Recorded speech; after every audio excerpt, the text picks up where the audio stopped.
సాధారణంగా స్త్రీలలో ముఖ్యంగా భర్తృ వియోగం లేదా భర్త మరణించిన స్త్రీలు ఎటువంటి పూజలు చేయొచ్చు, ఎటువంటి పూజలకు దూరంగా ఉండాలి, అసలు పూజలు చేయొచ్చా లేదా, ఇలా అనేక సందేహాలు దొలుస్తూ ఉంటాయి. నిజానికి ఏదైనప్పటికీ కూడా అంటే బాగా చిన్న వయసులో ఎప్పుడైనా సరే భర్తను పోగొట్టుకోవటం అనేది జరిగినప్పుడు వారిని కొంతవరకు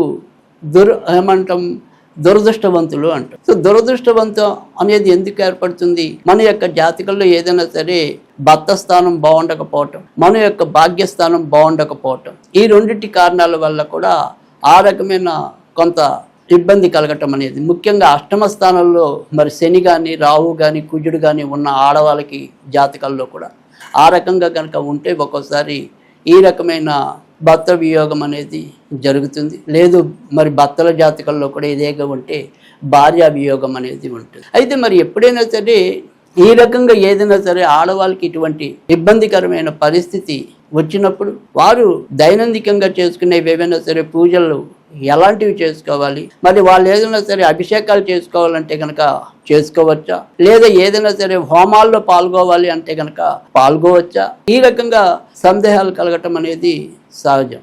అయితే దైనందికంగా చేసుకునే ఏ పూజ అయినప్పటికీ కూడా ఖచ్చితంగా భర్త వియోగం పొందిన స్త్రీలు ఎవరైనా సరే ఎటువంటి ఆక్షేపణ లేకుండా కూడా చేసుకోవచ్చు. అలాగే ఏదైనా సరే మంత్ర జపం లాంటిది కనుక మీకు ఏదైనా సరే గురువు ఉపదేశించినా లేదా అంతకు ముందే మీరు అది స్వీకరించి ఉన్నా ఖచ్చితంగా మీ యొక్క మంత్ర సాధనకి ఎటువంటి ఇబ్బంది లేకుండా కొనసాగించుకోవచ్చు.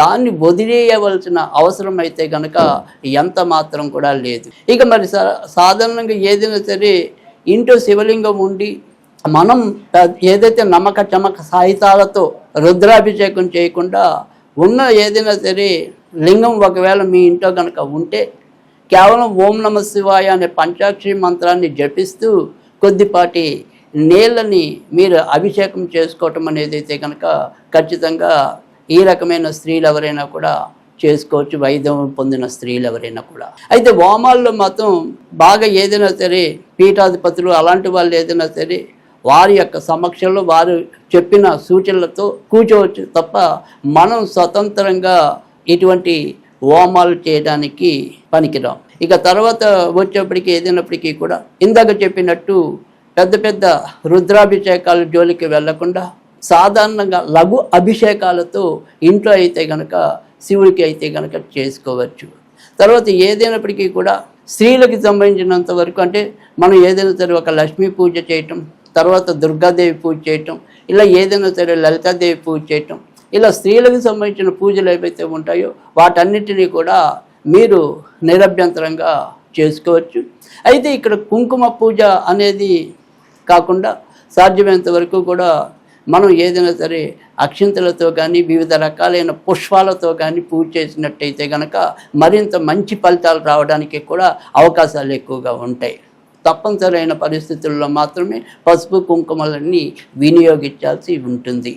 ఇక తర్వాత వచ్చేప్పటికీ ఏంటంటే ఏదైనప్పటికీ కూడా మరి అయితే ఏదైనా సరే మరి కుమారస్వామను లేదా వినాయకుడను ఇలాంటి పూజలు చేయకూడదా అనేది కూడా మరి ఇప్పుడు మీకు కలిగే సందేహం. అయితే సాధారణంగా ఏంటంటే ఎప్పుడైనా సరే ఇటువంటి పురుష సూక్తంతో మనం పురుషుల యొక్క పూజలు చేయటం అనేది జరుగుతుంది.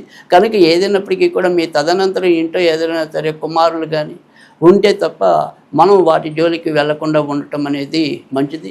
సాధ్యమైనంత వరకు కూడా స్త్రీలకు సంబంధించిన దేవతల యొక్క ఆరాధన మీకు మంచి ఉపశమనం కలిగించడానికి ఉంటుంది. తర్వాత మరి ఇవాళ చాలామందికి కలిగే సందేహం మరొకటి ఏంటంటే కనుక ఈ వైదవ్య స్త్రీలు ఏదైనా సరే రుద్రాక్షలు కానీ వివిధ మాలలు కానీ ధరించవచ్చా అని చెప్పి కూడా కొంతమంది అడుగుతూ ఉండటం అనేది జరుగుతుంది.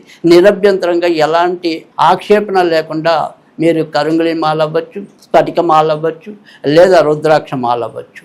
ఈ మూడింటిని అయితే కనుక ఖచ్చితంగా మీరైతే కనుక ధరించవచ్చు. ఇక తర్వాత వచ్చేప్పటికి ఏదైనా సరే ఉపవాసాలు లాంటివి అయితే కనుక ఉండవచ్చా అని కూడా మరికొంతమంది అడుగుతూ ఉంటారు. ఉపవాసం చేయడానికి కూడా ఎటువంటి ఎటువంటి సందేహం కూడా అవసరం లేదు. ఖచ్చితంగా ఉపవాసాలు లాంటివి అయితే కనుక చేసుకోవచ్చు. అయితే ఏదైనప్పటికీ కూడా అందరూ కూడా గుర్తుంచుకోవాల్సింది ఏంటంటే కనుక భయము సందేహాలు కన్నా కూడా భగవంతుడి మీద మనకున్న భక్తి అనేది చాలా ప్రధానం.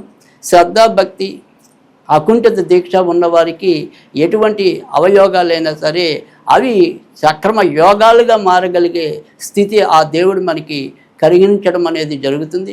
కనుక దేవుడి ఎక్కడ ఏదైనప్పటికీ కూడా ఇలాంటి రకరకాల సందేహాలకి తావివ్వకుండా మనసును ప్రశాంతంగా ఉంచుకుని పూజ చేసుకోవటం అనేది మనకి ఏకైక ఉత్తమ మార్గం.